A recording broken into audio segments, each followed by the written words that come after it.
주의 사자가 빌립에게 말하여 이르되 일어나서 남쪽으로 향하여 예루살렘에서 가사로 내려가는 길까지 가라. 그 길은 광야라. 일어나 가서 보니 에디오피아 사람 곧 에디오피아 여왕 칸다게의 모든 국고를 맡은 관리인 네시가 예배하러 예루살렘에 왔다가 돌아가는데 수레를 타고 선지자 이사야의 글을 읽더라. 성령이 빌립더러 이르시되 이 수레로 가까이 나아가라. 빌립이 달려가서 선지자 이사야의 글 읽는 것을 듣고 말하되 읽는 것을 깨닫느냐? 지도해 주는 사람이 없으니 어찌 깨달을 수 있느냐? 하고 빌립을 청하여 수레에 올라 같이 앉으라 하니라. 읽는 성경 구절은 이것이니 일러스되 그가 도살자에게로 가는 양과 같이 끌려갔고 털 깎는 자 앞에 있는 어린 양이 조용함과 같이 그의 입을 열지 아니하였도다. 그가 굴욕을 당했을 때 공정한 재판도 받지 못하였으니 누가 그의 세대를 말하리요? 그의 생명이 땅에서 빼앗김이로다. 하였거늘 그 내시가 빌립에게 말하되 청컨대 내가 묻노니 선지자가 이 말한 것이 누구를 가리킴이냐? 자기를 가리킴이냐? 타인을 가리킴이냐? 빌립이 입을 열어 이 글에서 시작하여 예수를 가르쳐 복음을 전하니 길 가다가 물 있는 곳에 이르러 그 내시가 말하되 보라, 물이 있으니 내가 세례를 받음에 무슨 거리낌이 있느냐? 이에 명하여 수레를 멈추고 빌립과 내시가 둘 다 물에 내려가 빌립이 세례를 베풀고 둘이 물에서 올라올새 주의 영이 빌립을 이끌어 간지라. 내시는 기쁘게 길을 가므로 그를 다시 보지 못하니라. 빌립은 아수도에 나타나 여러 성을 지나다니며 복음을 전하고 가이사라에 이르니라. 할렐루야. 우리의 찬양의 이유, 삶의 이유 되신 주님의 이름을 높여드립니다. 우리 그 아름다우신 주님 앞에 우리 감사와 찬양과 영광과 존귀의 큰 박수 올려드리겠습니다. 우리의 하나님, 존귀하신 하나님, 언제나 찬양받기 합당하신 주님의 이름을 송축합니다. 오늘 우리의 예배를 통해 주님 그 영광을 받아 주십시오. 주님 바로 그 찬양을 받아 주시옵소서. 네, 하나님의 놀라운 은혜 가운데 우리 한몸 이를 우리 포도의 성도들 한번 바라보시면서요, 오늘 이 시간 영상으로 함께 예배하는 우리 흩어져 있는 글로벌 포도 식구들을 향해서도 우리 한번 따뜻한 사랑과 격려와 축복의 박수를 서로에게 보내도록 하겠습니다. 주님의 놀라우신 은혜가 우리 모두에게 있게 되기를 주님의 이름으로 축복합니다. 할렐루야. 사랑하는 여러분, 성령 충만하십시오. 말씀 충만하십시오. 오늘 우리가 함께 드리는 이 예배가 정말 우리의 삶의 완성된 퍼즐 한 조각과 같기를 사모하며 축복합니다. 우리 그 마음을 담아 옆에 사람과 이렇게 한번 인사하며 축복하셨으면 좋겠는데요. 하나님이 완성시키십니다. 이렇게 한번 축복하시겠어요? 하나님이 완성시키십니다. 네, 우리 놀라운 기이한 섭리 가운데 역사하시는 하나님 손에 우리의 삶과 우리의 모든 것을 의탁하며 주님이 행하신 일들을 목도하는 귀한 은혜가 있게 되기를 축복합니다. 세계 각지에서 활동하는 위클리프 성경 번역회라는 선교 기관이 있습니다. 이곳의 선교사들은 소수 언어 사용자들이 자신들의 언어로 성경을 읽고 또한 이해할 수 있도록 돕기 위해 번역을 지원하는 선교 기관인데요. 남미나 아프리카 같은 오지 지역 중에 이렇게 작은 부족들이 모여 있는 곳을 찾아가 그들에게 글을 만들어주고 또 그 언어로 성경을 번역해주는 사역을 합니다.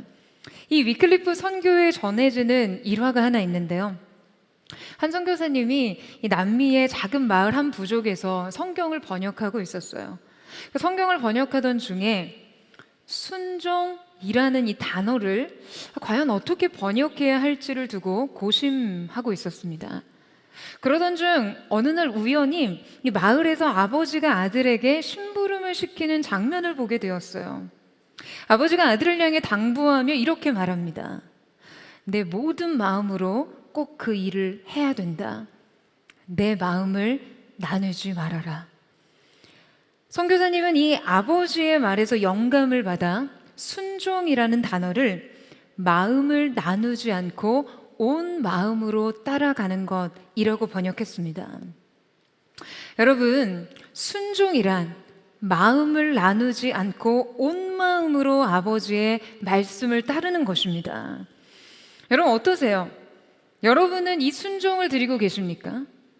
어떠한 상황이나 어떠한 삶의 문제 앞에서도 나의 유익과 내가 원하는 것들 앞에서도 핑계대거나 변명하지 않고 이 순종을 드리고 계시냐는 것이죠.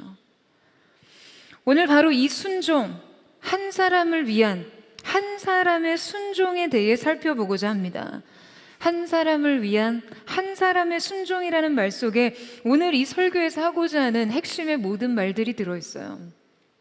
오늘 우리는 말씀 속에서 예측할 수 없는 타이밍에 이해할 수 없는 부르심을 받은 한 사람을 만나게 됩니다. 예측 불가능과 이해 불가능, 이 두 가지 도전을 모두 받아들인 사람 말이죠. 그는 바로 초대교회의 선교사 빌립이었습니다. 당시 스데반의 순교 이후 예루살렘 교회에는요, 큰 박해가 일어나 성도들이 강제적으로 유대와 사마리아 지역으로 흩어지게 되죠. 그러니까 이 위기는 교회 확장에 부흥의 도화선이 되었고 사도들은 각지로 흩어져 복음을 전합니다. 이때 빌립은 사마리아 지역에서 사역을 했고요. 그곳에서 기대하지 못했던 큰 부흥이 일어납니다. 귀신이 떠나가고 병자들이 고침을 받으며 그 성에는 큰 기쁨이 가득했다라는 표현처럼 빌립의 사역으로 인해 사마리아 전체가 부흥하는 놀라운 역사를 경험하는데요. 그는 강력한 부흥의 중심에 있었고 초대교회의 가장 성공적인 선교사 중 한 명이 되었어요. 자, 그런데 바로 그때 빌립에게 말씀이 임합니다. 자, 함께 26절 말씀을 같이 읽겠습니다. 시작. 주의 사자가 빌립에게 말하여 이르되 일어나서 남쪽으로 향하여 예루살렘에서 가사로 내려가는 길까지 가라 하니 그 길은 광야라. 자, 여러분 지금 빌립에게 임한 말씀이 무엇이었습니까? 간단히 말하면 광야로 가라는 거예요. 여러분, 이 명령은 그에게 단순한 지리적 이동이 아니었습니다. 지금 빌립은 사마리아에서 전례 없던 부흥의 절정을 경험하고 있었어요. 사마리아는 우리가 익히 알고 있는 것처럼 유대 민족과 매우 적대적인 관계의 민족이었잖아요. 그런데 그곳에서 복음의 강력한 역사가 일어났다는 것은요, 지금 이 일이 복음을 통해 민족적, 종교적 경계가 무너진 매우 획기적인 사건이었다는 거예요.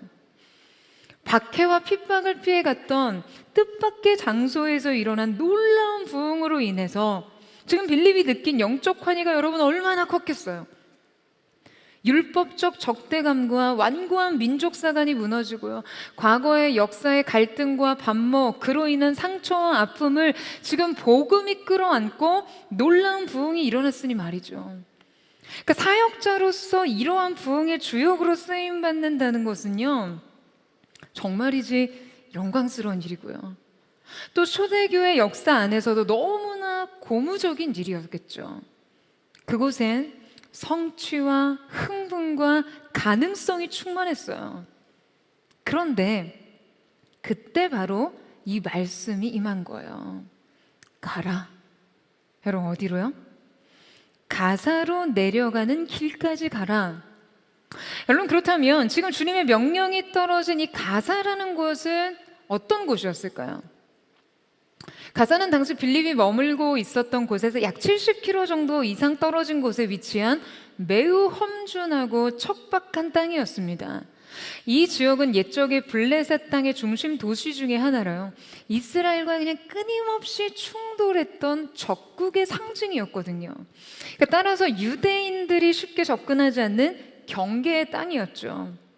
물리적인 거리뿐만 아니라 영적인 간극까지도 매우 큰 지역이었던 것이에요.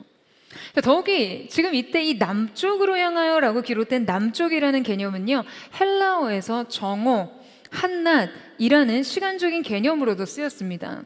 그러니까 고대 사회의 관점으로 지금 남쪽이라는 것은 태양이 남중하는 정오의 방향인 것이죠.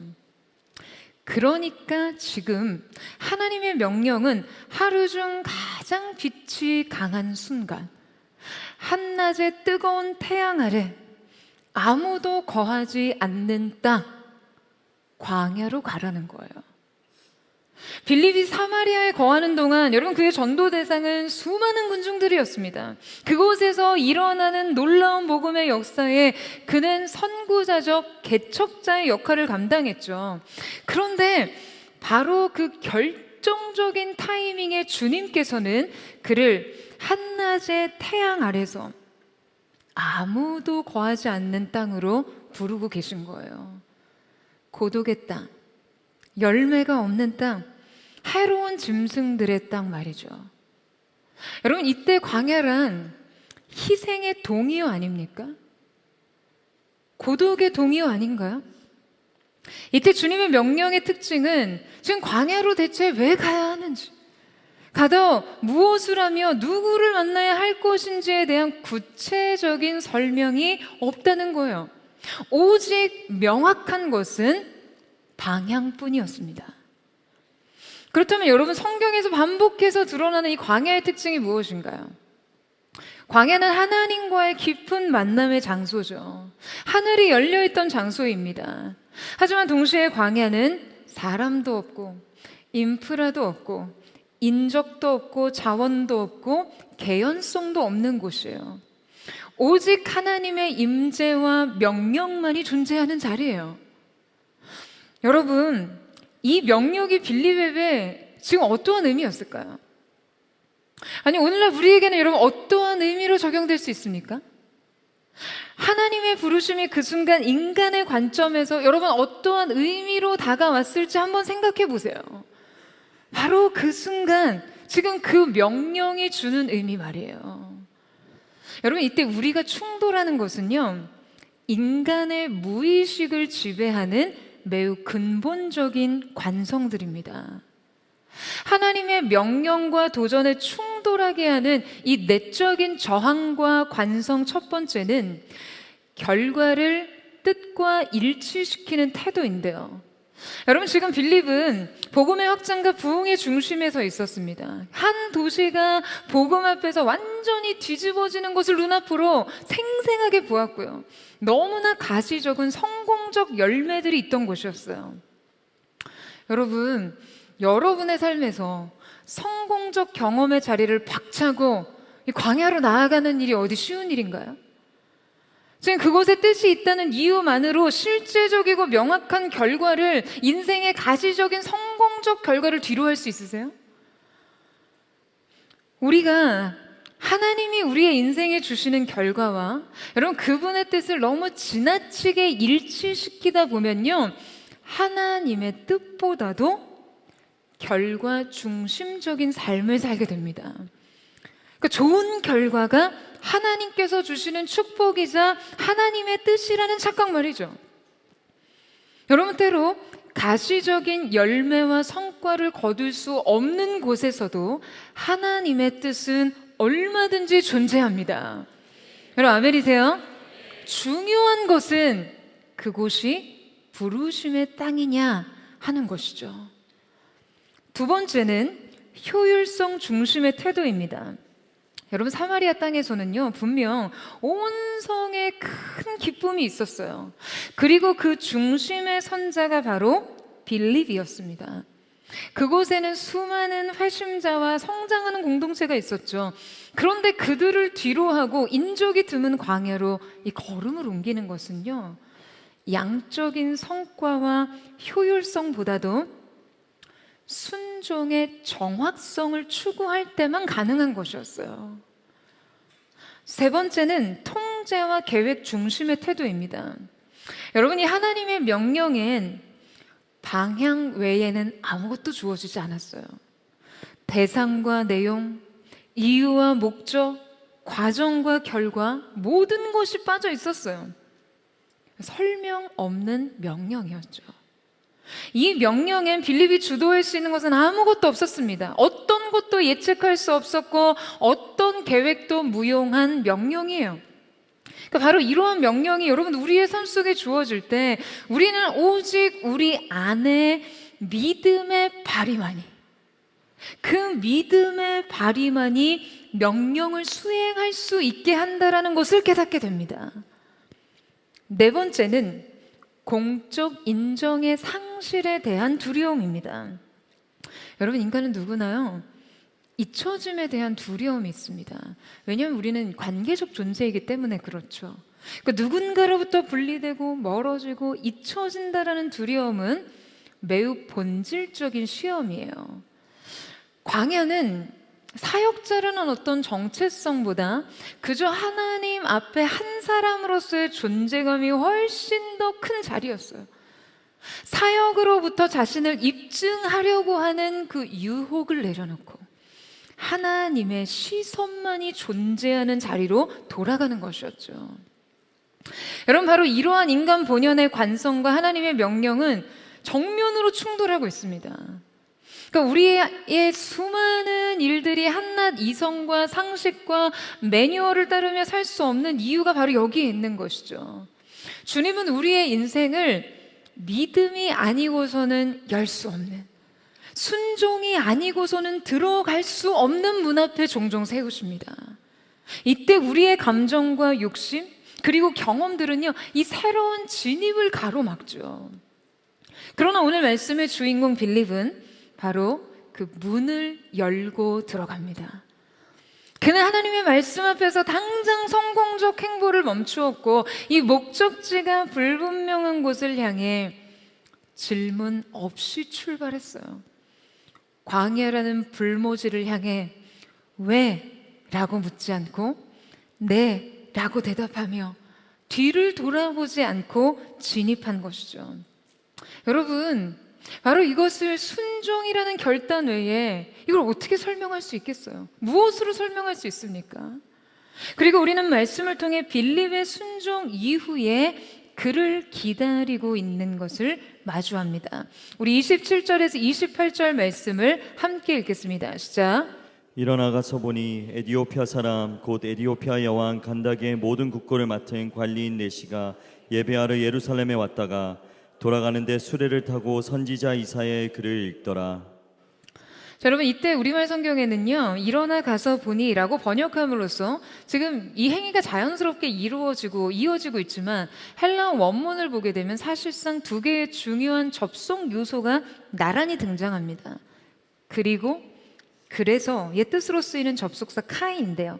자, 이 접속사는 빌립의 순종과 그 순종 이후에 직면하게 되는 상황에 대한 그 연결에 관한 필요였어요.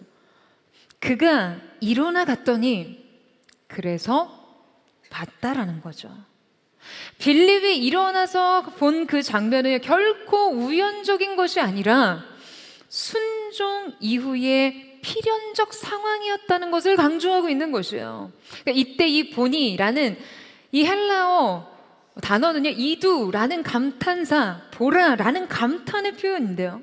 자, 이 보라라는 표현은 독자의 초점을 지금 전환시키면서 이 대상을 의식적으로 보게 하기 위한 말입니다. 그가 부르심의 땅에 순종하자 서자마자 바로 이 놀라운 발견을 하게 되었다는 거죠. 감탄하게 되었다는 거예요. 자, 그의 시선을 사로잡은 발견이 여러분 무엇이었습니까? 바로 광야에 선 한 사람이었어요. 성경은 빌립이 발견한 이 한 사람에 대해 여러분 꽤 자세히 설명을 하고 있는데요. 자, 그에 대한 여러 가지 단서 중에 첫 번째는 여러분 뭘까요? 그가 에티오피아인이었다는 거예요. 그리고 그가 여왕 간다게의 국고를 맡았다고 하니까 지금 왕국의 재정 책임자였다는 것을 알 수 있습니다. 에티오피아의 고위 관료였다라는 거죠. 그러니까 최고 계급의 사람이었어요.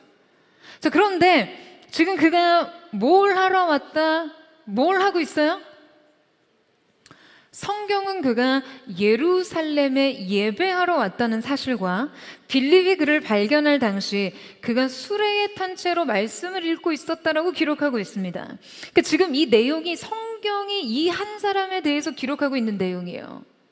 성경이 이 한 사람에 대해서 설명할 때 여러분 이러한 기록들이 그를 해석할 중요한 근거가 된다는 거죠. 그렇다면 이 내용을 근거로 지금 성경이 우리에게 그를 소개하면서 어떠한 메시지를 주고 싶은 걸까요? 여러분, 에디오피아는요, 오늘날의 구스 지역으로 고대 헬라적 사고에서는 지구의 가장 남쪽 끝, 즉 세상의 끝이라는 인식이 강했습니다. 고대 역사서나 이 작가들의 작품을 보면요, 에디오피아인을 세상에서 가장 먼 민족이라고 표현합니다. 그러니까 여러분, 이 사람의 등장은요, 말하자면 빌립 앞에 나타난 땅끝의 사람을 상징하는 것이에요. 여러분, 이제 어떤 말씀이 떠오르시나요? 사도행전 1장 8절의 말씀에 오직 성령이 너희에게 임하시며 너희가 권능을 받고 예루살렘과 온 유대와 사마리아의 땅끝까지 이르러 내 증인이 되리라 하시니라. 할렐루야. 자, 여러분, 지금 빌립의 행적은요, 그가 어디로부터 시작했고 어디로 향하고 있습니까?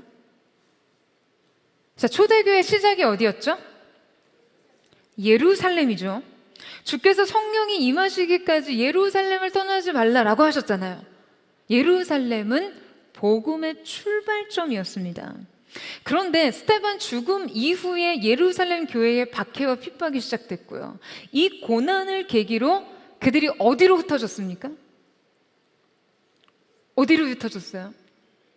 온 유대로 흩어졌어요. 이후 더 거세진 핍박으로 인해서 지금 급기야 빌립은 여러분 바로 직전에 어디에 이르렀습니까? 사마리아에 이르렀죠. 그리고 그 다음은 어디예요? 예루살렘과 온 유대와 사마리아, 그리고 말씀은 땅끝을 향하고 있습니다. 그러니까 지금 예루살렘과 유대와 사마리아에 이르러 광야에 나온 이 빌립의 궤적이 여러분 지금 어디에 이르렀다고요? 광야에서 발견한 한 사람, 여러분이 에디오피아 내시는요, 바로 사도행전 1장 8절에 땅끝까지라는 구절의 성취를 상징하는 인물입니다. 할렐루야. 여러분, 이 한 사람은 지금 땅끝의 사람이었잖아요. 지금 빌립이 갈 수 없는 땅, 여러분 그 땅의 끝이 지금 제 발로 빌립 앞에 다가온 거예요. 이 말씀의 구체적인 실현인 것이죠. 심지어 시편과 스바냐 선지서를 보면요, 구스가 하나님께 손을 들리로다라는 예언적 언급이 있습니다. 이때 이 구스가 에디오피아를 가리켜요. 에디오피아의 복음화를 말하고 있는 것이죠. 여러분, 그는 분명 이유를 알지 못한 채 오직 순종의 걸음으로 광야로 나왔습니다. 이곳은 예측할 수 없는 부르심의 땅이었어요. 하지만 순종의 한 걸음이 있는 이상 여러분 분명 이 땅은 분명한 성취의 땅이 되었습니다. 할렐루야. 이 척박한 광야 한복판에서 땅끝의 사람을 만날 것이라고는 여러분 상상조차 하지 못했겠죠. 사랑하는 여러분, 광야에도 계획이 있습니다. 여러분, 진짜 기회의 땅은요, 부르심이 있는 땅, 말씀이 있는 땅입니다. 여러분 아멘이세요? 주님의 인도하심이 있는 곳, 여러분 그곳에서 인간의 계획과 예측으로는 결코 대응하지 못하는 새로운 전략이 수립돼요. 이때 이 전략은 경험과 이성으로 비롯되는 것이 아닙니다. 부르심과 순종이 만날 때 펼쳐지는 전략과 기회와 이 가능성은요, 하나님의 주권적인 시간표 안에서 마치 현미경을 들여다보는 것처럼 정밀한 방법으로 수립되고 성취되는 것이죠. 여러분, 세계적으로 유명한 시계 장인들에 대해서 혹시 알고 계시나요? 네, 세계적인 시계 하이엔드 브랜드인 뭐 롤렉스나 파텍 필립과 같은 이 브랜드의 워치 메이커들은요, 수천 개의 부품으로 이루어진 고급형 기계식 시계를 생산하는 장인들인데요. 이 고급 기계식 시계는 평균적으로 한 200에서 300개 정도의 부품으로 조립된다고 해요. 그 중에서도 초정밀 시계의 경우는 한 600개 이상의 부품으로 구성이 되는데요. 그러니까 여러분 생각해 보세요. 작은 손목 시계 안에 이 수백 개의 부품을 조립한다는 것이 이게 어디 쉬운 일이겠습니까? 이 부품들은 대개 머리카락보다도 가는 0.05mm 정도의 두께인데, 이 부품들이 한치의 오차도 없이 조립되어야 시침, 분침, 초침이 정확하게 움직인다고 해요. 뿐만 아니라 이 시계 안에 기어, 메인 스프링, 밸런스 휠, 루비 베어링 뭐 이러한 부품들이 포함이 되는데, 지금 시계가 똑 하는 1초 움직임을 위해 밸런스 휠이 평균 5에서 한 10회 정도 진동하면서 이 진동 속도와 움직임이 모든 부품들을 다 통과하여 에너지를 전달하며 이 기계가 정확하게 1초씩 흐르도록 만듭니다. 그런데 이 중에 단 하나라도 제대로 맞지 않으면요, 시간이 틀어지거나 시계가 멈춘다라고 해요. 그러니까 수많은 부품들의 그 미세한 요소가 서로 정밀하게 연결되어야만 1초의 흐름이 발생하는 것이죠. 그러니까 따라서 세계적인 하이엔드 브랜드의 이 마스터 워치 메이커들은요, 수십 년에서 정말 수년간의 훈련 끝에 일정한 온도와 습도, 진동이 없는 작업대, 그리고 미세 현미경과 초정밀 드라이버를 통해서 0.001mm의 오차도 허용하지 않는 그 작업을 해내야 한다고 해요. 왜냐하면 0.001 마이크로미터의 오차조차도 여러분이 시계 진동의 밸런스를 무너뜨리기 때문에 아주 완벽하고 완전한 정밀함이 아니면 아무 의미가 없기 때문이에요. 여러분, 저는 이 워치 메이커들의 이야기를 보면서요, 우리의 인생 시간을 오차 없이, 그 한치의 오차 없이 이끌어 가시는 하나님에 대해 생각해 보게 됐습니다. 여러분, 과연 우리가 이 1초의 기계적 흐름을 만들어내는 이런 워치 메이커들처럼 우리의 인생의 시간표를 운영할 수 있습니까? 우리가 그렇게 오차 없이 우리의 인생 시간을 조립해 나아갈 수 있나요? 서로 이 미묘한 사건들의 정확한 위치에 맞물리고 각자의 에너지와 진동을 서로 유기적으로 주고받으며 어떠한 오차도 허용하지 않는 이 정확한 1초의 흐름을 만들어낼 수 있냐라는 것이죠. 여러분, 그럴 수 있다고 생각하세요? 여러분, 우리의 인생의 워치메이커는 누구이십니까? 우리의 인생이요, 때로 지체된 것 같이 느껴지고 우리의 시간표에 오류가 발생한 것처럼 느껴지는 순간조차도 하나님의 시간 속에서 여러분, 그 부르심에 순종하는 한 우리의 삶은 가장 완벽하게 조율되고 있음을 잊으시면 안 됩니다. 여러분, 이 사실을 믿으세요? 여러분, 주님의 부르심이 있는 곳에 서세요. 그 부르심의 땅에서, 말씀의 땅에서 그분의 완벽한 시간표를 따르십시오. 그분의 완전한 계획과 우리의 순종이 맞물려 마치 씨줄과 날줄이 하나의 매듭을 만들어 가듯이 약속이 성취되는 것을 경험하는 은혜가 있게 되기를 축복합니다. 여러분, 광야에도 계획이 있어요. 그 부르심에 순종하는 저와 여러분 되시기를 축원합니다. 앞서 우리가 하나님의 명령에 이렇게 쉽게 순응하고 순종하지 못하는 이유에 대해서 우리가 언급했는데요. 결과와 효율성, 통제와 계획, 그리고 공적 인정 중심의 우리는 이 하나님의 구체성 없는 명령에 대해 그냥 마치 모든 것을 내려놓는다는 식으로요, 희생과 포기의 관점으로 부르심의 땅에 서곤 하죠. 하지만 여러분, 하나님의 계획이 과연 정말 여러분이 생각한 대로 그저 그렇게 전적인 희생과 포기의 삶입니까? 여러분, 앞서 하나님의 명령 앞에 우리가 직면하는 그 우리의 시험과 갈등은요, 그저 인간의 인식의 한계 때문일 뿐이죠. 그 마지못한 순종과 그 희생의 태도는 인간의 오만을 아주 여실히 드러냅니다. 그러나 실제 이 일은요, 인간이라면 결코 꿈꾸지도 못하고 실현 불가능한 최대치의 결과와 효용성의 일이었어요. 그럼 만약 빌립이 실제 예루살렘에서 땅끝에 해당하는 에디오피아에 직접 가야 한다면요, 이 물리적인 거리와 시간, 그리고 실제적인 노력과 희생은 여러분 얼마나 큰 대가 지불이 필요합니까? 에티오피아는 여러분 실제 예루살렘으로부터 약 2,400m 정도 거리 떨어진 곳에 위치하고 있었어요. 무슨 당시 여권이 있었습니까? 유대 민족과 에티오피아 상의 국제적인 협약이 있었겠어요? 육로와 해상교통의 발달이 얼마나 빠르고 편리하게 이루어져 있었겠습니까? 만약 당시의 여행 수단과 환경을 고려해서 직접 제자들이 이곳에 이르러야 했다면 수많은 광야와 오지, 약탈과 무더위, 그리고 여러 가지 정치적, 행정적 절차와 과정, 또 위험을 수반해야 하는 일이었겠죠. 하지만 하나님께서는 광야에서 그 단 한 사람을 만나게 하십니다. 땅끝에서 온 한 사람 말이죠. 하나님은 빌립을 위한, 또 복음의 세계화를 위한 완벽한 키맨을 준비시키십니다.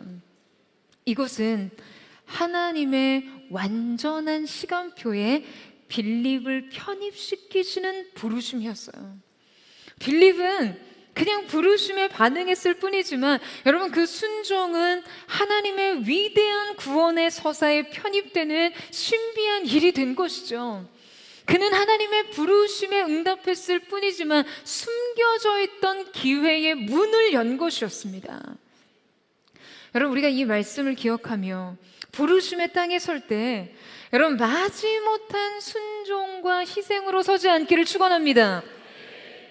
하나님의 완전한 계획에 대한 여러분 기대와 믿음을 가지고요, 기꺼이 순종하시기를 축원해요. 여러분, 그때 여러분은 감탄하게 될 것입니다. 여러분의 성실과 최선의 노력으로 결코 닿을 수 없는, 여러분 생각할 수 없었던 놀라운 성취의 현장을 목도하게 될 줄로 믿습니다. 여러분, 아멘이세요? 여러분, 그 하나님의 시간표, 완전한 하나님의 섭리의 은혜를 경험하는 은혜가 있게 되기를, 여러분의 인생 순종한 그곳에서 하나님이 예비하신 인생 키맨을 만나는 은혜가 있게 되기를 주님의 이름으로 축복합니다.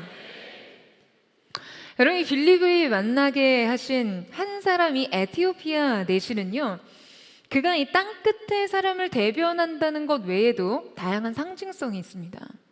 그는 한 영혼의 가치를 깨닫게 하시는 하나님의 메시지였어요. 성경은 그의 이름조차 언급하고 있지 않지만, 그가 넷이라는 사실을 언급하죠. 그가 이 넷이라는 사실이 시사하는 바가 크다라는 거예요.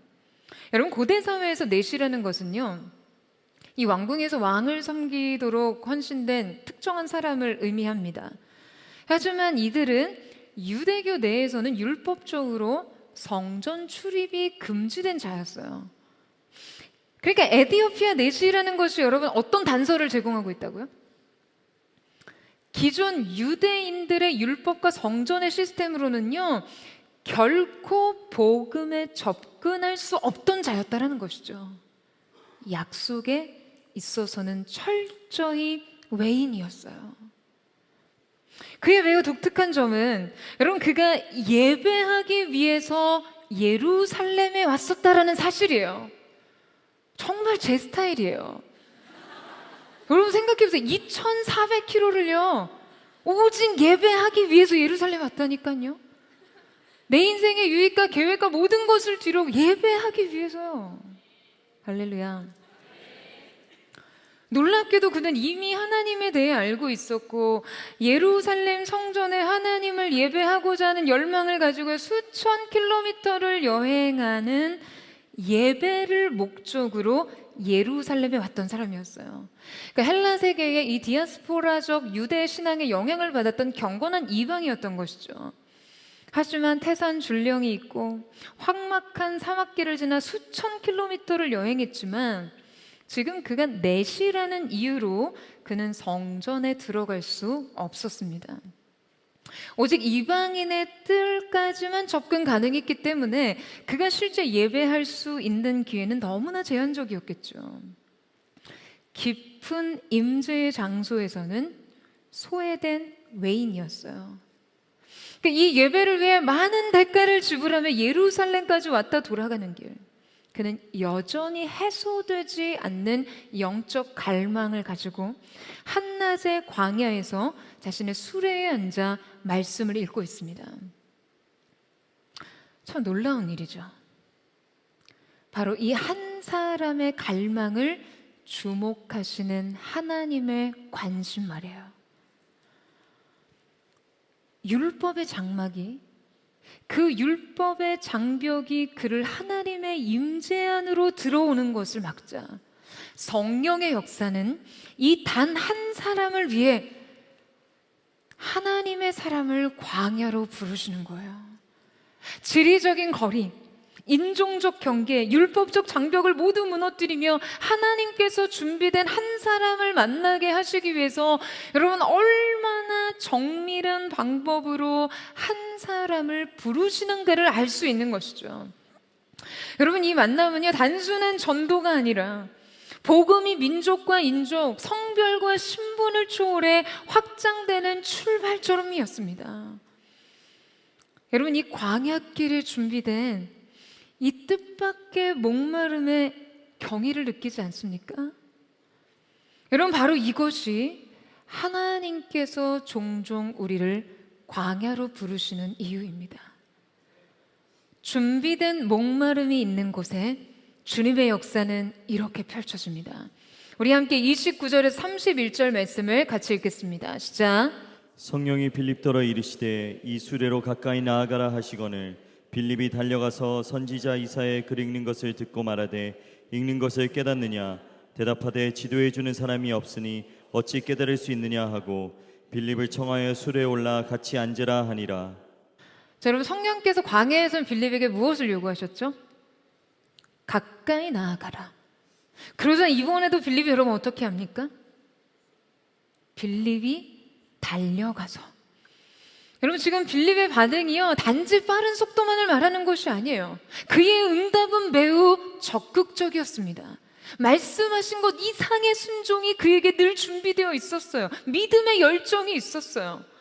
여러분 그는 비록 사마리아에서 온 도시를 향해 복음을 전했고 수많은 군중들이 그에게 반응했지만 이번에는 단 한 사람에게 보냄을 받았죠. 그러나 그 반응은 한 도시든 단 한 사람이든 이 말씀의 명령 앞에서 동일한 적극성, 동일한 열정을 가지고 순종합니다. 이 빌립의 이 행동에서 그의 순종의 진정성이 드러나고 있어요. 얼마 전 이 포드의 사역자들이 이렇게 전체 다 같이 모인 자리에서 제가 그런 질문을 받았어요. 그러니까 제가 사역자로서 어떤 사역자와 어떤 영적 태도를 선호하냐라는 거였죠. 제가 사역자로서 사역자를 평가할 때 저에게 가장 이제 중요한 기준이 뭐냐는 질문이었어요.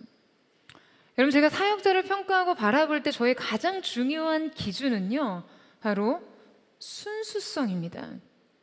여러분 그 순수성의 본질은요 그가 하나님께 반응하고 있냐라는 거죠. 사람 앞에 반응하는 사람은요 조건에 따라 조건적으로 반응합니다.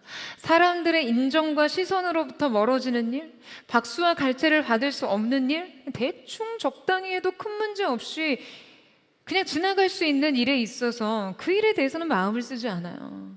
사람들이 주목하고 칭찬하는 일, 명확한 사역의 결과와 성과가 보장되는 일, 자신에게 확실한 이익을 제공하는 일에만 그 마음이 돋보이죠. 여러분 그래서 그들의 사역에는요 분명히 그림자가 생깁니다. 그런 사역자들은요, 사실 스스로가 불행해요. 왜냐하면 하나님은 그들을 훈련시키기 위해, 이 훈련을 통과하게 하시기 위해서 계속해서 인정과 칭찬이 없는 사역의 단계를 거치면서 점검하시거든요.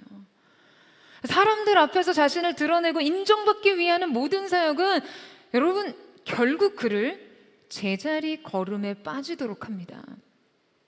그 단계에서 더 이상 자라나지 않기 때문에 그 자신의 성장을 위해 계속해서 머물게 되는 것이죠. 여러분의 인생이요, 계속해서 같은 자리를 맴돌고 있다라고 느끼시는 분 계세요? 여러분, 그렇다면 지금 그 단계에서 여러분이 하나님 앞에 드려야 될 태도와 믿음의 답이 준비되지 않았다는 이야기예요. 그 훈련 과정을 완료하지 못한 거죠. 여러분, 요셉을 보세요. 하나님께서 그의 태도와 진정성을 어디에서 점검하셨어요? 종된 노예의 자리와 감옥에서 점검하셨죠. 아무리 그곳이 감옥이라 할지라도, 노예로 팔려간 자리를 할지라도 이 단계의 훈련을 그가 너무나 훌륭하게 완수했기 때문에 여러분, 그는 바로 어디로 직행합니까? 왕의 궁전으로 가는 거예요. 여러분, 궁중이든 단 한 사람이든 하나님의 명령이 있다면 동일하게 순종하십시오. 할렐루야. 작은 일이든 큰 일이든, 박수를 받던 박수가 없는 자리든, 도시에서든 광야에서든 여러분, 부르심이 있는 곳에 서면 영적인 성장과 열매가 있는 것입니다. 여러분, 빌립에 거듭된 순종은요, 결국 어떠한 성취를 이뤄냈나요? 기록에 의하면 에디오피아 내시는 이사야 선지서를 읽고 있었죠. 그러니까 그가 성경을 소지하고 있었고 예배를 드리기 위해 예루살렘에 왔다는 것으로 봐서 그에게 이미 하나님과 메시아에 대한 기초 지식이 있었음을 알 수 있습니다. 하지만 그는 말씀을 읽으면서도요, 온전히 이해하지는 못했어요.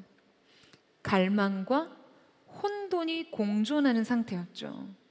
지도해주는 사람이 없으니 어찌 깨달을 수 있느냐. 여러분, 이 한 사람의 목마름이 우리에게 너무나 강렬한 호소가 되지 않습니까? 그가 얼마나 진리에 대한 강한 목마름과 여러분, 하나님을 향한 갈망이 있었으며 자신의 모든 영향력과 지위와 인생 시간을 뒤로하고 예배를 위해 이 먼 길을 택했겠어요. 이제 그가 빌립을 청합니다. 수레에 올라 같이 앉으라. 여러분, 올여름 저희 교회는 해외 5개, 국내 6개 지역에 300여 명의 섬김이들을 파송해서 지역과 교회, 그리고 선교사님과 그 땅의 영혼들을 섬겼습니다. 직접 그곳으로 떠난 이들과 이곳에서 사역을 위해 중보한 이들의 섬김이 과연 영적으로 어떠한 것이었는지를 오늘 이 말씀이 드러내고 있어요. 그것은 바로 그들의 수레에 올라가 그들과 함께 앉는 것입니다. 우리가 결코 알지 못했던, 접촉하지 못하던 낯선 이의 삶에 올라타는 것이죠. 어떤 의미인지 알지 못하고 떠난 그 수많은 부르심의 자리, 순종의 땅에서 우리는 하나님이 준비시키신 자들과 함께 수레에 앉아야 합니다. 여러분, 아멘이세요? 여러분, 이때 마침 그가 읽고 있었던 구절은 이것이었어요. 그가 도살자에게 가는 양과 같이 끌려갔고 털 깎는 자 앞에 있는 어린 양이 조용함같이 그의 입을 열지 아니하였도다. 이사야 53장의 메시아 예언에 관한 것이었죠. 이 이사야 53장은요, 구약 전체에서 메시아의 고난과 대속적인 죽음을 가장 명확하게 예언한 본문입니다. 하지만 예수 그리스도를 믿지 않는 유대인들에게 이 말씀은 가장 해석하기 어려운 말씀이기도 하죠. 놀랍게도 에디오피아 내시는 이 말씀을 읽고 있었어요. 그리고 그는 마침 그에게 풀리지 않았던 깊은 영적인 의문을 던지죠. 빌립에게 묻습니다. 선지자가 말한 것이 누구를 가리킴이더냐? 여러분, 그의 이 질문이 얼마나 제 가슴을 뛰게 하고 뜨겁게 하던지요. 그는 이미 하나님을 향한 갈망과 더불어 그리스도의 고난과 구원의 의미를 묻는 신앙의 정점에 서 있었던 것입니다. 그의 영적인 깊은 시선은 지금 한 곳에 이르러 머물러 있었어요. 바로 이 질문 앞에서요. 누구를 가리킴이더냐? 대체 그가 누구냐? 빌립은 이제 그리스도의 복음을 전하기만 하면 됩니다. 이미 갈망이 준비됐고 질문이 던져졌으니까요. 대답만 하면 되었던 것이죠. 바로 그분이 우리의 구원자 예수 그리스도라고요. 여러분, 준비된 목마름에 반응하시는 이 하나님의 주도적인 섭리와 순종을 유보하지 않는 자를 통해 일어나는 성령님의 주권적인 역사를 한번 보십시오. 여러분, 사도행전 이후에 내시의 직접적인 행적에 대한 추가 기록은 없지만 여러분, 이 사건은요 오랜 시간 동안 아프리카 선교의 시초로 해석되어 왔습니다. 이 한 사람 안에 아프리카 대륙이 있었어요. 이 이름 복음이 유대 지역을 넘어 아프리카 대륙까지 전파되는 여러분 매우 결정적인 구속사적 사건이었죠. 2세기에 활동한 교부 이레니우스의 저서 이단 논박에 이러한 기록이 있습니다. 그는 구원받은 후 에디오피아로 돌아가서 그리스도의 복음을 전했다. 뿐만 아니라 많은 기독교 역사학자들은요 세계에서 가장 오래된 기독교 공동체 중 하나인 에디오피아 정교회를 지금 사도행전 8장에 등장하는 이 내시로부터 시작된 교회라고 믿습니다. 심지어 4세기 왕이 기독교를 개종하면서 이 기독교는 에디오피아의 국가 종교가 되는데요. 로마 제국이 기독교를 공인하기 수십 년 전부터 에디오피아는 국가적 종교로 기독교를 수용하고 있었어요. 여러분, 어떠세요? 하나님을 예배하는 것에 대한 갈망을 안고 기꺼이 광야로 나온 한 사람의 목마름에 신실하게 응답하신 하나님, 광야로 부르신 하나님의 명령과 그 명령에 즉각적으로 순종한 한 사람에 의해 완성된 이 말씀의 놀라운 성취 말이에요. 여러분, 제가 설교 초반에 한 사람을 위한 한 사람의 순종이라는 말씀을 드렸잖아요. 하나님 앞에 순종하는 한 사람이 세워지자 그 앞에 준비된 또 한 사람을 세우십니다. 그리고 이 한 사람 안에는요 장차 한 민족과 나라와 대륙이 속해 있었어요. 이 접촉점을 통해 민족과 나라와 대륙을 복음화하셨어요. 복음을 위해 땅끝으로 갈 준비가 된 한 사람 앞에 그 땅의 끝을 세우시는 것이죠. 사랑하는 여러분, 우리가 순종할 때요 삶은 인간의 예측과 계획을 넘어섭니다. 여러분 아멘이세요? 여러분 정말 아멘이세요? 그걸 믿으세요? 여러분의 믿음으로 믿으십니까? 마치 정확한 장소에 놓여질 퍼즐 조각처럼 여러분 인생은요 계속된 순종을 통해 완성을 향하는 것이에요. 우리에게 필요한 것은 지체하지 않는 순종입니다. 여러분, 만약에 빌립이 자신이 움켜쥘 수 있는 성공과 인생 성취의 현장을 놓지 못해서 뒤늦은 순종을 했다면 아마 그는 에디오피아 내시를 만나기보다 그가 밟고 지나간 수레바퀴 자국을 만났을 거예요. 여러분, 하나님의 타이밍을 포착하셔야 돼요. 지체 없는 기쁨의 순종이 만드는 기적과 같은 하나님의 역사를 기억하시기를, 기대하시기를 축원합니다. 그때 하나님께서는 그분의 사건을 만들어내세요. 오직 우리의 인생 역사의 워치메이커로서 오직 하나님만이 하실 수 있는 그분의 일을 펼치십니다. 그것을 보는 것, 여러분, 바로 이것이 하나님의 부르심에 순종하는 사람들의 삶의 방식이자 그들이 거두는 영적 추수입니다. 저는 오늘 사랑하는 포도의 성도들이 이 순종을 주님 앞에 드릴 수 있는 사람이기를 축원합니다.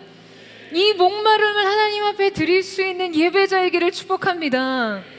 목마름으로 인해 광야로 나올 용기, 부르심으로 인해 광야로 나올 용기. 여러분, 이 믿음과 순종의 용기가 있는 자에게 여러분, 하나님께서는요 땅의 끝이라도 그 앞에 불러오실 것입니다. 여러분, 아멘이세요? 여러분의 인생 평생의 최선의 노력과 매일매일 쌓여진 어떠한 성실로도 가 닿을 수 없는 인생의 성취와 완벽한 역사가 순종을 통해 일어난다는 거예요. 제자들이 에디오피아로 가서 아프리카 대륙에서 말씀을 전해왔다면 치러했던 대가가 얼마나 컸나요? 여러분, 여러분의 인생 속에서도요 여러분이 노력으로 취할 수 있는 것 기대하기보다 하나님의 말씀에 순종함으로 여는 인생의 기회의 문을 보게 되는 은혜가 있기를 축복합니다. 그래서 기이한 하나님의 성취의 현장을 목도하는 저와 여러분 되시기를 주님의 이름으로 축복합니다. 이제 우리 함께 찬양하며 기도하며 나아가기를 원합니다. 사랑하는 주님, 설명 없는 하나님의 말씀 앞에서도, 구체성이 없는 하나님의 도전 앞에서도 주님 주시는 비전의 방향성만 있다면 순종하여 가사 그 광야 끝에까지 과할 수 있는 믿음과 사랑과 순종이 오늘 우리 가운데 있기를 원합니다. 지체 없는 순종으로 숨겨진 하나님의 기회의 문을 열 수 있는 하나님의 사람들이 되게 하셔서 주님, 인생을 노력으로 살고 성실로 사는 것을 넘어서서 하나님께서 역사하시는 섭리의 퍼즐을, 그 완성하시는 하나님의 손에 놀라운 능력, 삶의 성취의 현장을 목도하는 인생 살 수 있도록 축복하여 주시옵소서. 우리 그 마음 담아 우리 주님 앞에 기도하며 함께 나아가기를 원합니다. 주님 말씀하시면 내가 나아가리라. 주님 뜻이 아니면 내가 멈춰서리라. 나의 가고 서는 것 주님 뜻에 있으니 오 주님 나를 이끄소서. 주님 말씀하시면 주님 말씀하시면 내가 나아가리라. 주님 뜻이 아니면 내가 멈춰서리라. 나의 가고 서는 곳 주님 뜻에 있으니 오 주님 나를 이끄소서. 뜻하신 그곳에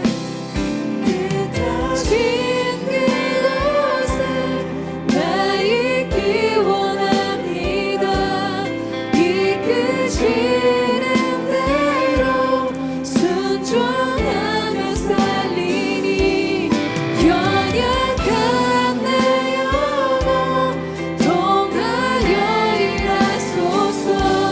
주님 나라와 그 뜻을 위하여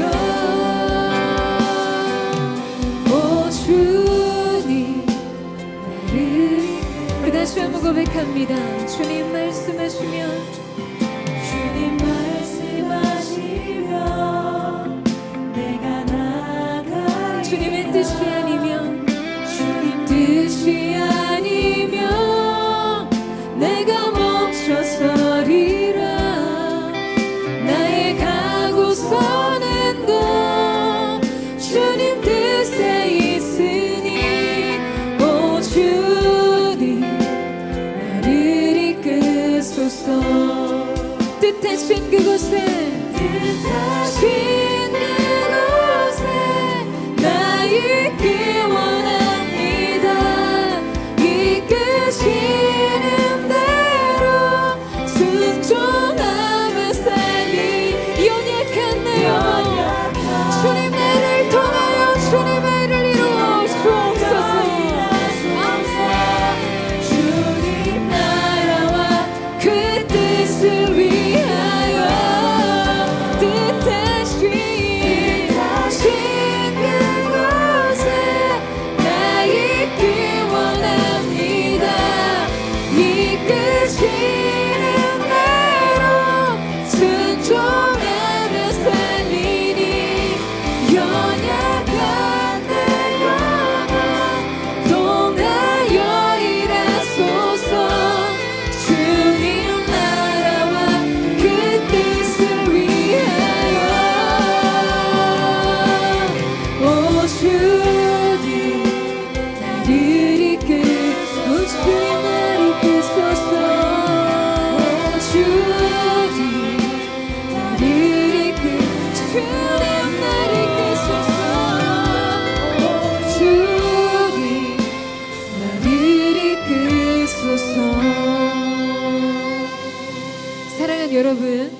하나님께서 여러분에게 부르신 땅은 어디입니까?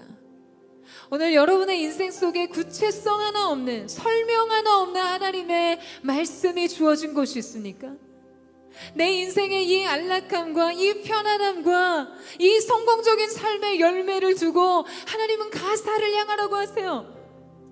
핍박을 피해 우연히 도착한 그곳에서 뜻하지 않는 놀라운 부흥의 소식을 들었던, 그곳에서 부흥의 주역으로 쓰임받았던 빌립에게 아무도 없는 거칠은 험준한 광야 그 땅, 그곳으로 가라는 부름처럼 여러분의 인생 속에서 하나님의 말씀은 때로 이렇게 여러분의 인간 본연의 관성과 충돌하듯이 주어지지 않습니까? 그러나 여러분 기억하세요.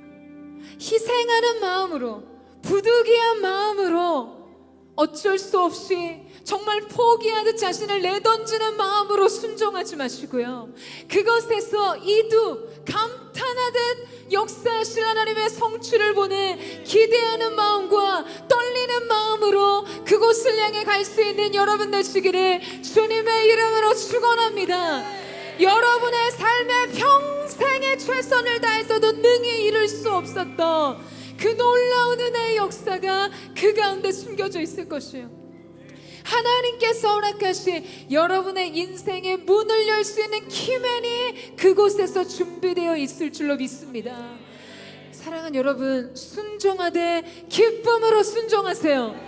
아버지의 말씀 가운데 마음을 나누지 마시고요, 지금 여러분이 원하는 거, 여러분이 바라는 삶에 대해서 변명하고 핑계하듯 그 하나님의 말씀에 눈 감고 모른 척하지 마시고요, 여러분 기쁨으로 순종하여 달려가듯 그 땅을 향해 나아가는 저와 여러분 되시기를 주님의 이름으로 축원합니다.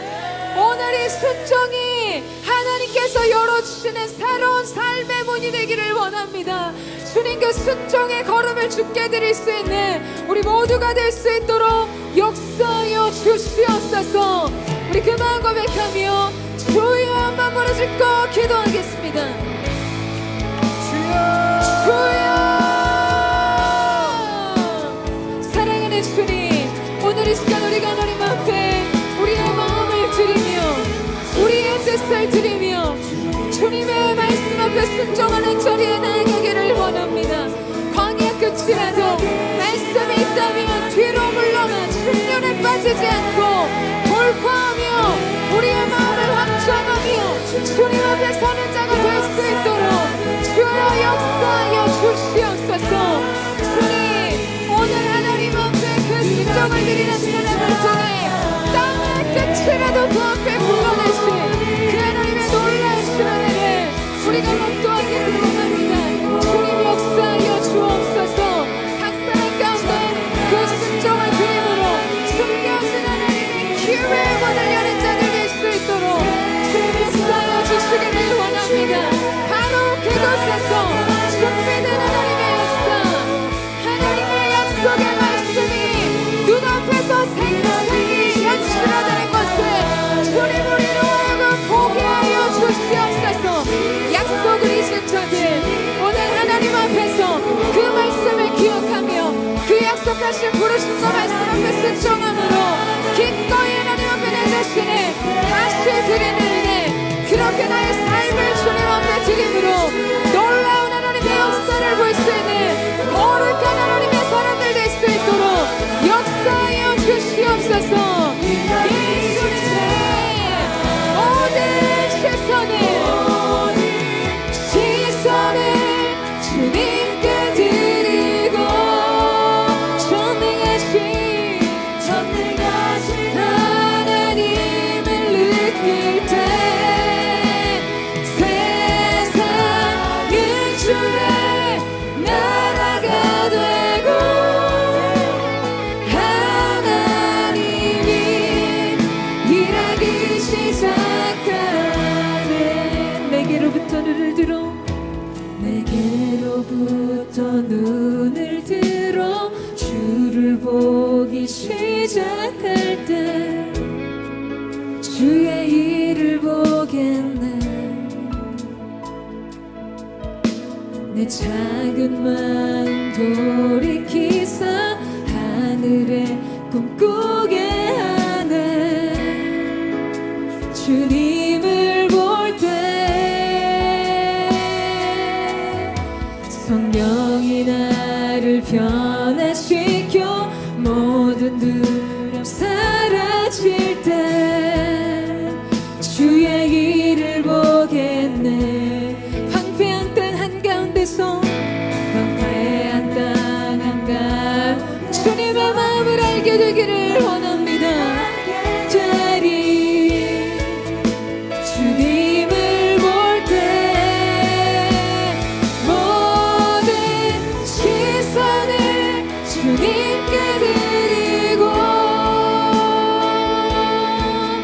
살아계신 하나님을 느낄 때 내 삶은 주의 역사가 되고 하나. 주님 그렇습니다. 여러분 자신을 향했던 시선을 들어 주님을 보세요. 시선을 주님께 드리고 전능하신 하나님을 느낄 때 세상은 주의 나라가 되고 하나님이 우리 다시 한번 선포하며 모든 시선을 예 주님 믿음의 눈을 들어 주님을 바라봅니다. 내 자신, 내 계획, 내 유익, 내가 원하는 삶을 향했던 나의 시선을 들어 주님을 바라볼 때 우리의 삶에 주님의 그 일이 시작되게 하여 주시옵소서. 하나님이 일하기 시작하네. 여러분 우리가 주님의 일, 하나님의 놀라운 역사, 오직 하나님만이 하실 수 있는 성취의 능력을 보기 위해서는 이 믿음의 시선을 드는 일이 필요한 줄로 믿습니다.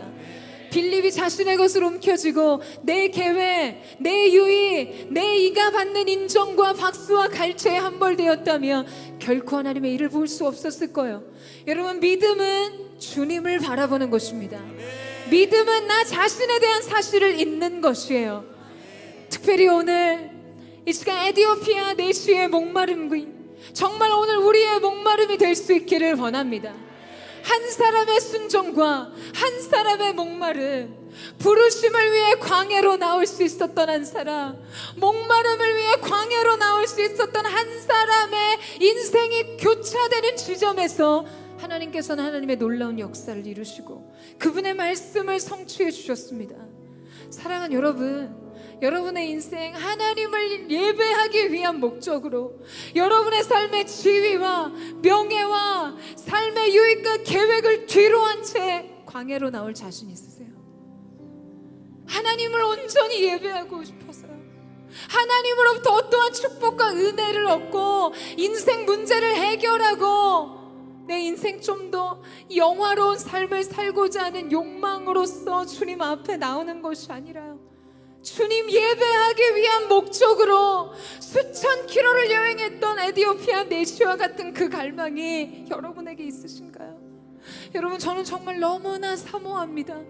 주님이 예배를 향한, 하나님을 예배하는 것을 자신의 인생의 생명과 같이 여기는 거룩한 예배자들이 일어나게 하여 주시옵소서.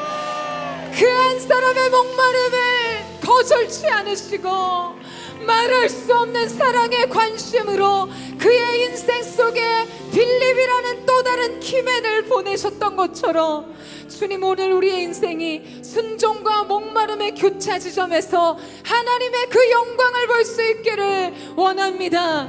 여러분, 도전합니다. 그 예배자 되시기를 주님의 이름으로 축원합니다.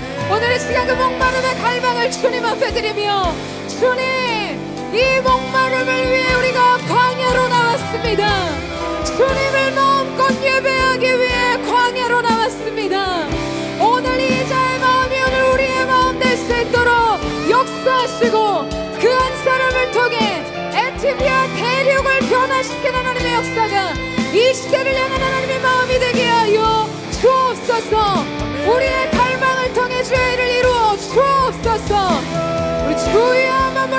기도하며 나아갑니다.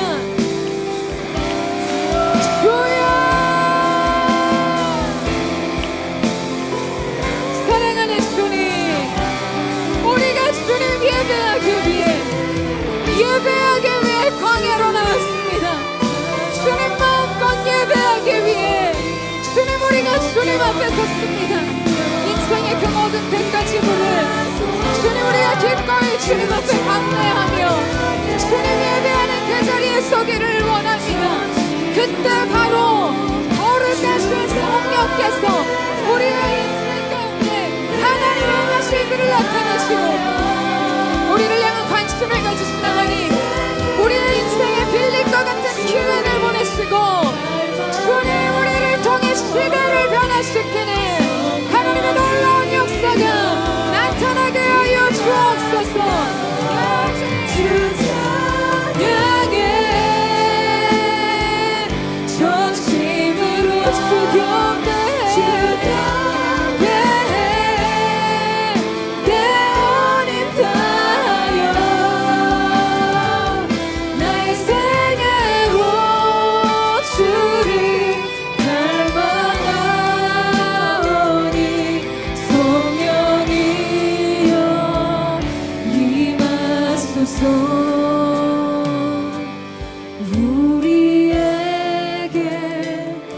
우리 주님 앞에 우리의 진실한 우리의 마음을 뜻을 고백하며 나아갑니다.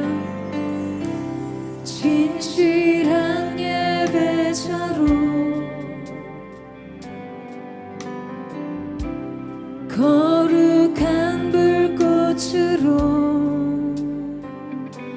주께 드리기 원하네. 주님 드렸습니다. 삶으로 고백하고 삶으로 고백하며 무릎으로 지킬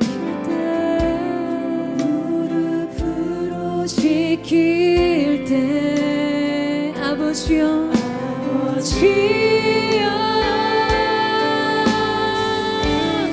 영광 받으소서. 주 찬양해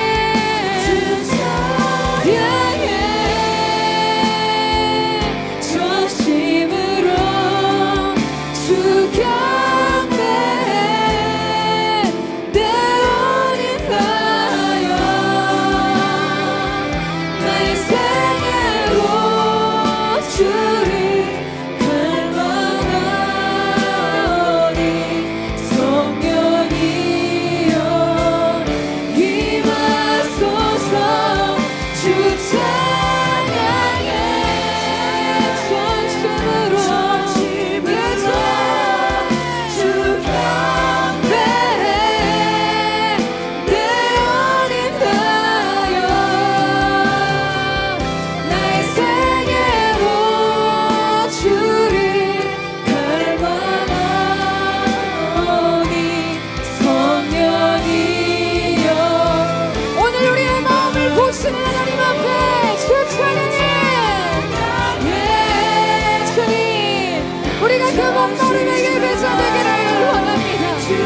인생의 목적을 하나님 예배하는 것에 드는 진실한 예배자들이 일어서게 하여 주옵소서.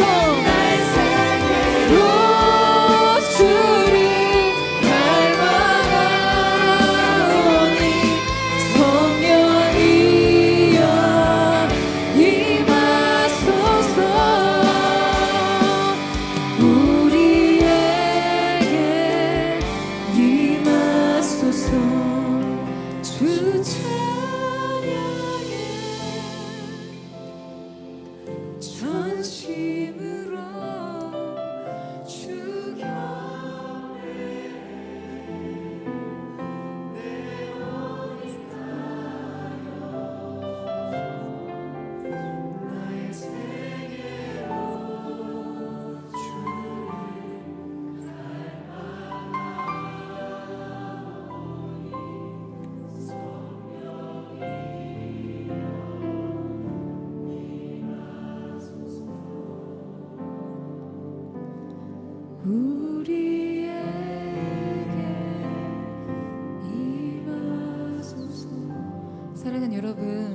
저는 정말 진정 저와 여러분의 삶 속에서요, 이 놀라운 교차 지점이 발생하기를 사모합니다. 목마름으로 인해 광야로 나올 수 있는 한 사람, 부르심으로 인해 광야로 나올 수 있는 한 사람의 교차 지점, 그리고 그곳에서 하나님께서 가까이 나아가라 하실 때 달려가 그 수레에 올라탈 수 있는, 여러분, 저는 하나님께서 포드처치에게 이 시대와 열방을 섬길 수 있는 기회를 주셨다라고 믿습니다. 우리는 예배적 갈망으로, 목마름으로 인해 광야로 나왔어요. 마음껏 예배하기 위해 광야로 나왔습니다. 그리고 연약하고 부족하지만 우리의 갈망은 하나님께서 부르신 그 자리, 말씀하신다면 한 치의 오차도 없는 즉각적인 순종으로 주님의 기쁨이 되기를 원하는 갈망이 주님 앞에 드려지기를 원합니다.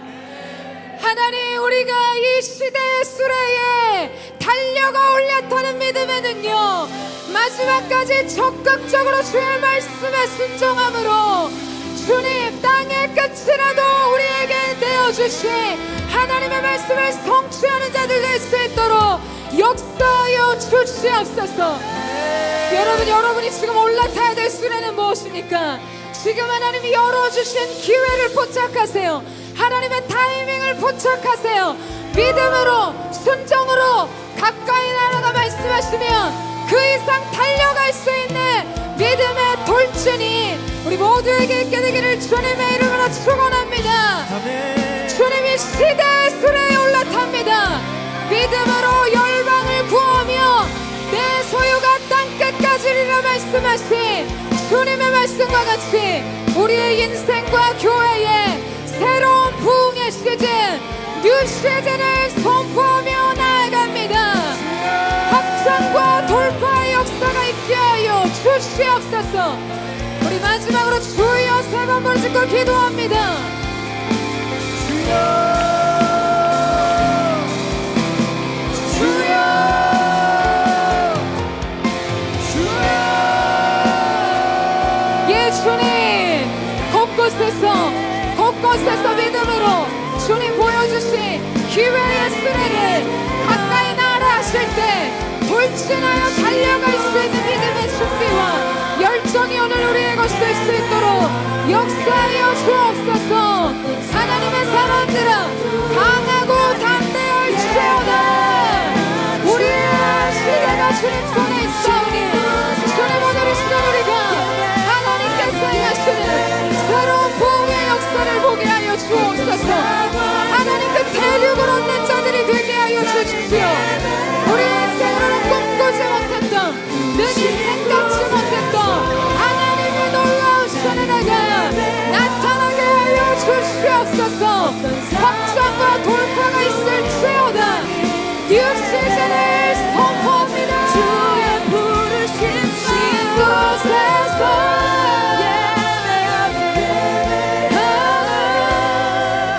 어떤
사랑하는 주님, 목마름으로 인해 광야로 나올 수 있는 용기, 부르심으로 인해 광야로 나올 수 있는 용기가 오늘 우리에게 있게 하여 주옵소서.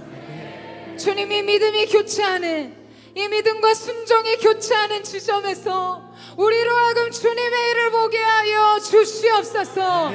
땅의 끝이 여호와를 기억하고 돌아오는 그 일에 사랑하는 포도처치와 포도의 성도들을 사용하여 주시옵소서. 오늘 사랑하는 포도의 성도들에게 숨겨진 하나님의 기회의 문이 열려질 것을 선포합니다. 순종으로 그 문을 열지어다. 그렇게 우리 가운데 새해를 행하실 주님 앞에, 뉴 시즌을 허락하신 하나님 앞에 감사와 찬양을 드리며 살아계신 예수님의 이름으로 기도드립니다.